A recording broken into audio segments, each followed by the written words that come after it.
दोस्तों नमस्कार। आपके अपने चैनल कथा कहानी पर आपका स्वागत है।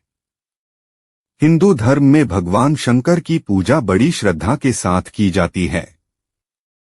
देश में 12 ज्योतिर्लिंग हैं जहां इनकी पूजा की जाती है। साथ ही देश के लगभग हर हिस्से में शिवालय यानी शिव मंदिर है जहां श्रद्धालु उनकी पूजा अर्चना करते हैं।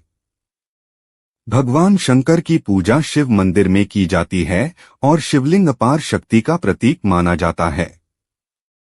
शास्त्रों के मुताबिक भगवान शिव का दिन सोमवार को होता है और सावन के महीने में महाशिवरात्रि और मासिक शिवरात्रि के दिन इनकी पूजा का अगाध फल माना जाता है। सोमवार को शिवलिंग की पूजा अर्चना और जल देने को लेकर पौराणिक धारणा है कि इससे आपके सभी कष्ट दूर होते हैं। आपको यह जानकर आश्चर्य होगा कि भारत में ऐसे शिव मंदिर है जो केदारनाथ से लेकर रामेश्वरम तक एक सीधी रेखा में बनाए गए हैं। आश्चर्य है कि हमारे पूर्वजों के पास ऐसा कैसा विज्ञान और तकनीक था जिसे हम आज तक समझ ही नहीं पाए।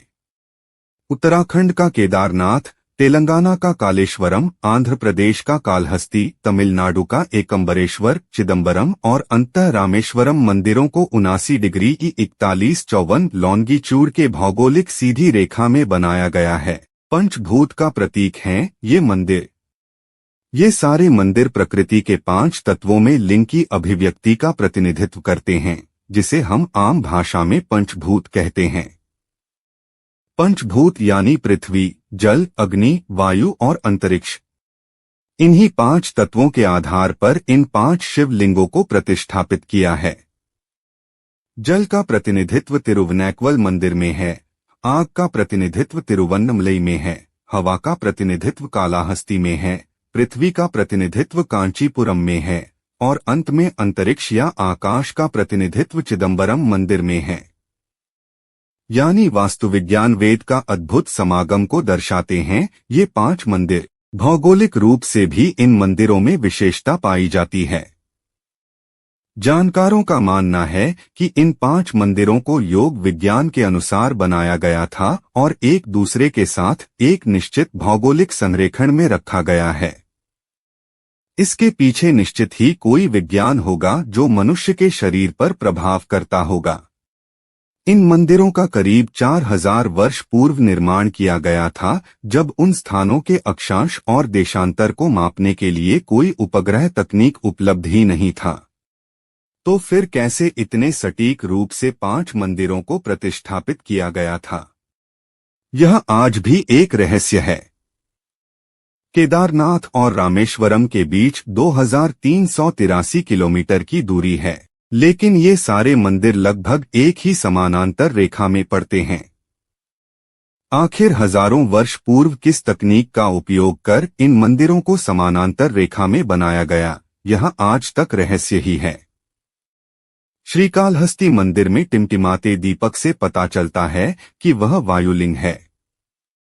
तिरुवनिक्का मंदिर के अंदरूनी पठार में जल वसंत से पता चलता है कि यह जललिंग है। अन्नामलाई पहाड़ी पर विशाल दीपक से पता चलता है कि वह अग्निलिंग है। कांचीपुरम के रेत के स्वयंभू लिंग से पता चलता है कि वह पृथ्वी लिंग है और चिदम्बरम की निराकार अवस्था से भगवान के निराकारता यानी आकाश तत्व का पता लगता है। अब यह आश्चर्यजनक है कि ब्रह्मांड के 5 तत्वों का प्रतिनिधित्व करने वाले 5 लिंगों को एक समान रेखा में सदियों पूर्व ही प्रतिष्ठापित किया गया है।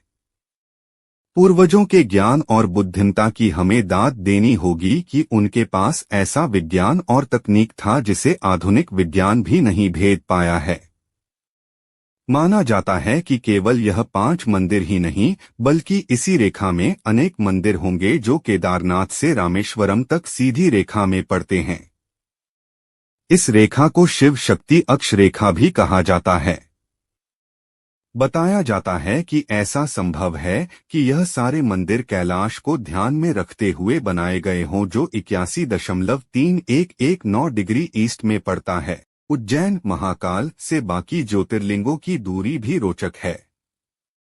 उज्जैन से सोमनाथ 777 किलोमीटर, उज्जैन से ओंकारेश्वर 111 किलोमीटर। उज्जैन से भीमाशंकर 666 किलोमीटर। उज्जैन से काशी विश्वनाथ 999 किलोमीटर। उज्जैन से मल्लिकार्जुन 999 किलोमीटर। उज्जैन से केदारनाथ 888 किलोमीटर। उज्जैन से त्रयंबकेश्वर 555 किलोमीटर। उज्जैन से बैजनाथ 999 किलोमीटर। उज्जैन से रामेश्वरम 1999 किलोमीटर। उज्जैन से घृष्णेश्वर 555 किलोमीटर। सनातन धर्म में हजारों सालों से उज्जैन को पृथ्वी का केंद्र मानते आ रहे हैं, इसलिए उज्जैन में सूर्य की गणना और ज्योतिष गणना के लिए मानव निर्मित यंत्र भी बनाए गए हैं। करीब 2050 वर्ष पहले और जब करीब 100 साल पहले पृथ्वी पर काल्पनिक रेखा कर्क अंग्रेज वैज्ञानिक द्वारा बनाई गई तो उनका मध्य भाग उज्जैन ही निकला। आज भी सूर्य और अंतरिक्ष की जानकारी के लिए वैज्ञानिक उज्जैन ही आते हैं। प्राचीन भारत की समयगणना का केंद्र बिंदु होने के कारण ही काल के आराध्य महाकाल हैं, जो भारत के 12 ज्योतिर्लिंगों में से एक हैं। हिंदुस्तान की हृदयस्थली उज्जैनी की भौगोलिक स्थिति अनूठी है। खगोलशास्त्रियों की मान्यता है कि उज्जैन नगर पृथ्वी और आकाश के मध्य में स्थित है। महाकाल को कालजयी मानकर ही उन्हें काल का देवता माना जाता है। कालगणना के लिए मध्यवर्ती स्थान होने के कारण इस नगरी का प्राकृतिक, वैज्ञानिक, धार्मिक, आध्यात्मिक और सांस्कृतिक महत्व भी बढ़ जाता है। इन सब कारणों से ही यह नगरी सदैव कालगणना और कालगणना शास्त्र के लिए उपयोगी रही है। इसलिए इसे भारत का ग्रीनविच माना जाता है। प्राचीन काल से यह नगरी ज्योतिष शास्त्र का प्रमुख केंद्र रही है। उज्जैन देश के मानचित्र में 23.9 अंश उत्तर अक्षांश एवं 74.75 अंश पूर्व रेखांश पर समुद्र सतह से लगभग 1658 फीट ऊंचाई पर बसा है। यह भी माना जाता है कि संभवत धार्मिक दृष्टि से श्री महाकालेश्वर का स्थान ही भूमध्य रेखा और कर्क रेखा के मिलन स्थल पर हो, वहीं नाभिस्थल होने से पृथ्वी के मध्य में स्थित है। कहानी पसंद आई हो तो लाइक करें और चैनल को सब्सक्राइब करें। धन्यवाद।